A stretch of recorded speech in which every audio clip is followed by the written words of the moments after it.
तो भाई फिर से आ गया वो बॉडी बिल्डिंग के इंटरेस्टिंग अपडेट्स लेके। तो वीडियो को शुरू करने से पहले जल्दी से वीडियो को एक लाइक कर दीजिए, और अगर आप अपने भाई के चैनल पर नए हैं तो जल्दी से चैनल को सब्सक्राइब कर दीजिए ऐसे रेगुलर फिटनेस और बॉडी बिल्डिंग अपडेट्स के लिए। तो भाई इस साल यानी 2024 के आर्नोल्ड क्लासिक ओहायो में अब बस 12 हफ्तों का ही टाइम बचा हुआ है। मतलब देखने जाए तो बस लगभग 3 महीने का ही टाइम बचा हुआ है। और जेन्युइनली हमें अभी भी ये भी पूरे तरीके से कंफर्मेशन नहीं है कि कौन कौन से बॉडी बिल्डर्स सही में इस शो में पार्टिसिपेट करने वाले हैं। अब कुछ कुछ कंफर्मेशन है कि जैसे सैमसन दादा या हॉर्स एमडी ये लोग कम्पीट करेंगे, बट बाकी जितने भी बॉडी बिल्डर्स के ऊपर बात चल रही है वो बस एक एजम्पशन के बेस पे ही चल रही है। बट अब जाके आर्नोल्ड स्पोर्ट्स पेज की तरफ से ऑफिशियली ये कंफर्मेशन आ गया है कि वो लोग फ्राइडे अपने कंप्यूटर लिस्ट को अनाउंस कर देंगे। तो उसके बाद से हम लोग जितने एजम्पशंस लगा रहे थे वो नहीं लगाने पड़ेंगे। अब शो के आते आते शायद कुछ नेम्स इधर उधर हो भी सकते हैं, मतलब शायद कुछ बॉडी बिल्डर्स ऐड हो या फिर कुछ निकल जाए। बट अभी अगर सबसे बड़ी एजम्पशन किसी बॉडी बिल्डर को लेकर चल रही है तो वो है हमारे हार्डी शोपैन को लेकर। और कहीं ना कहीं अभी एक र्यूमर होते हुए भी सच साबित होती हुई दिखती है, क्योंकि हाल ही में डेनिस जेम्स ने भी कहा कि उनको अंदाजा लगा है कि शायद आर्नोल्ड क्लासिक में हार्डी कम्पीट करने वाले हैं। इवन फुआद आबिद के पॉडकास्ट में जेम्स हॉलिंगसेट और इयान वैलियर ने भी कहा कि उन्हें भी कुछ र्यूमर्स सुनने मिले हैं कि हार्डी आर्नोल्ड क्लासिक में कम्पीट करे।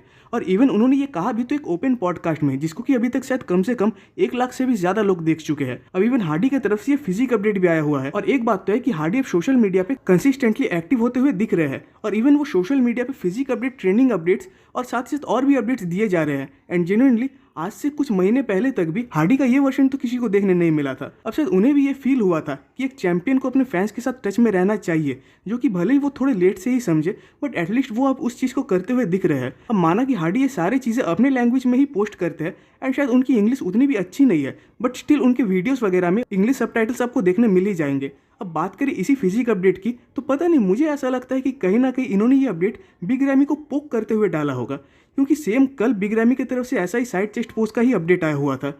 एंड अगर दोनों को कंपेयर भी करें तो नो डाउट हार्डी की फिजिक मुझे बिग रैमी से तो काफी बेटर दिख रही है। हालांकि दोनों पोजेस में एंगल का थोड़ा बहुत डिफरेंस है। Even Hardy comparatively big ramie के मुकाबले काफी शॉर्ट बॉडी बिल्डर भी है। बट सबसे बड़ी बात कि हार्डी जैसे एक बॉडी बिल्डर अभी अपने पोस्ट शो पीरियड में है। और ये बात आई थिंक सभी जानते ही होंगे कि एक बार अगर आप कंपटीशन के बाद एकदम से फूड इंटेक करने लग जाओ तो उससे आपके ग्लाइकोजन लेवल फिलअप हो जाते हैं, जिससे कि आपके मसल्स एकदम फुलर दिखना शुरू हो जाते हैं। इवन उस टाइम आपका स्किन भी थिन होने की वजह से आपकी फिजिक और भी ज्यादा फ्रीकी दिखने लगती है। और हालांकि आज के टाइम में भी अगर बिग रैमी और हार्डी दोनों कम्पीट करते हैं तो दोनों में हार्डी ही बेटर दिखेंगे। इवन इस अपडेट में भी हार्डी एकदम इंसेन दिख रहे हैं और साथ ही साथ फुलर भी। इवन उनकी कंडीशनिंग देखकर ऐसा लगता है कि ये बस 2 हफ्ते में स्टेज रेडी भी हो जाएंगे, और इतने लीन होने के बावजूद ये बढ़िया साइज कैरी कर रहे हैं। अब अगर थोड़ा कंपेयर करें इनको सैमसन दादा के मुकाबले, तो डेफिनेटली सैमसन ने जितना ज़्यादा खुद को इंप्रूव किया है इस साल ओलंपिया से, हार्डी उस तरह के इंप्रूवमेंट्स करते हुए तो नहीं दिख रहे। क्योंकि अगर देखने जाए तो आर्नोल्ड क्लासिक के स्टेज पे हार्डी के सबसे बड़े कंपीटर सैमसन दादा ही रहने वाले हैं। बट वहीं एक पर्सन है जो कि इन सारी चीज़ों को ओवरकम करवा सकता है, और वो है हैनी रैमबोर्ड। तो जरूर उनके दिमाग में तो कोई प्लान होगा ही हार्डी की फिजिक को इंप्रूव करने के रिगार्डिंग, जो कि शायद शो के कुछ टाइम पहले पहले हमें देखने मिले। अब भाई वो बात करते हैं जेम्स हॉलिंगसेट के ऊपर। अब इनके तरफ से तो काफी टाइम पहले से ही अनाउंसमेंट था कि वो आर्नोल्ड क्लासिक में कम्पीट करेंगे। हालांकि इन्होंने अप्लाई तो कर दिया शो के लिए, बट जब तक ऑफिशियल लिस्ट निकल के नहीं आती तब तक थोड़े डाउट्स हो सकते हैं। और भाई एक मजे की बात कि इनके और सैमसन दोनों के कोच सेम है, मतलब मिलोस। और जब से ये मिलोस के अंडर गए हैं तब से इनके फिजिक में इनॉर्मस चेंजेस देखने मिले हैं। हालांकि बस मिलोस की वजह से ही नहीं, बल्कि जेम्स ने भी लास्ट ईयर पूरा ऑफ लिया था, यानी 2023 के सीजन में इन्होंने कम्पीट ही नहीं किया था। तो वो भी कहीं ना कहीं इनके प्रोग्रेस में एक बहुत बड़ा रोल प्ले करता है। तो देखने जाए तो लगभग इन्होंने 1.5 साल का ऑफ पीरियड लिया था, जो कि एक बहुत लंबा टाइम है। और जब भी ऐसा होता है तो बॉडी बिल्डर्स काफी ज्यादा प्रोग्रेस करके ही आते हैं। हालांकि इसी ऑफ सीजन में उन्होंने गायनो की भी सर्जरी करवाई थी। तो देखने जाए तो पूरा ऑफ सीजन तो नहीं, but most of the time इन्होंने खुद को इंप्रूव करने में ही लगाया है। और पर्सनली मुझे अभी भी ऐसा ही लगता है कि ये काफी स्ट्रिक्ट डाइट और इंटेंस ट्रेनिंग से गुजर रहे होंगे। अब बात करें इनके प्लेसिंग के रिगार्डिंग, तो मुझे लगता है कि शायद ये आर्नोल्ड क्लासिक में टॉप 5 के अंदर आ सकते हैं। हालांकि कंपटीटर लिस्ट देखे बिना तो बताना मुश्किल है, स्टिल इनसे एक उम्मीद है कि जब इन्होंने इतना लंबा एक ऑफ लिया है तो जरूर उस तरीके की इंप्रूवमेंट्स भी इन्होंने किए होंगे। हाँ, अभी भी ये कोई मास मोस्टर तो नहीं है, एंड आई थिंक कि अभी इनका वेट कुछ 270 पाउंड्स के आसपास होगा। तो अगर मैं अपना ओपिनियन दूं कि जहां हॉर्स एमडी सैमसन दादा इवन और भी बड़े बड़े बॉडी बिल्डर्स इस शो में जुड़ने वाले हैं, तो यहाँ इनका टॉप 5 में भी आने के चांसेस मुझे तो कम ही दिखते हैं। अब भाई अगले अपडेट की ओर बढ़ने से पहले आप सबसे मेरा एक रिक्वेस्ट है कि अगर आप सबको मेरा इरेगुलर कंटेंट अच्छा लगता है, तो जिससे कि आपके भाई को सपोर्ट मिल सके, तो प्लीज़ इस चैनल को एक सब्सक्राइब कर दीजिएगा। अब भाई ये बात सभी जानते हैं कि आर्नोल्ड क्लासिक की प्राइस मनी इस साल $3 लाख की रहने वाली है।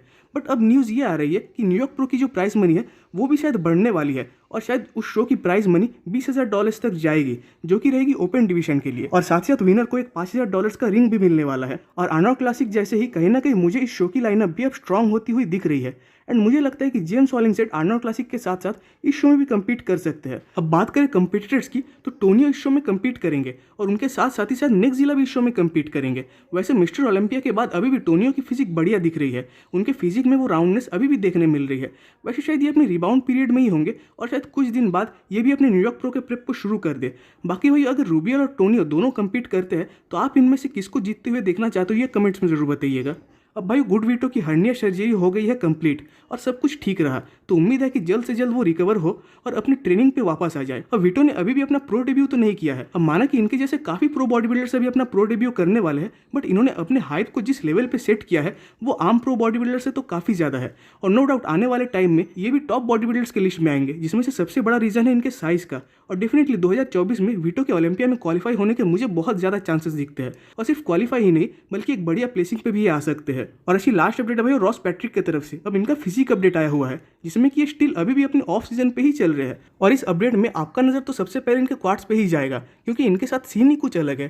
क्योंकि इनका जो लोअर बॉडी है ये उनके अपर बॉडी को डोमिनेट करता है, तो डेफिनेटली इन्हें अपने अपर फिजिक को तो इंप्रूव करना ही होगा। इवन इस ऑफ सीजन के बावजूद मुझे इनकी अपर फिजिक कुछ खास इंप्रूव तो नहीं दिख रही। अब पता नहीं ये जेनेटिक्स का प्रॉब्लम है या और कुछ, बट अगर ये खुद को ओलंपिया स्टेज पे देखना चाहते हैं तो इन्हें अपने इस फ्लॉ को तो ठीक करना ही होगा।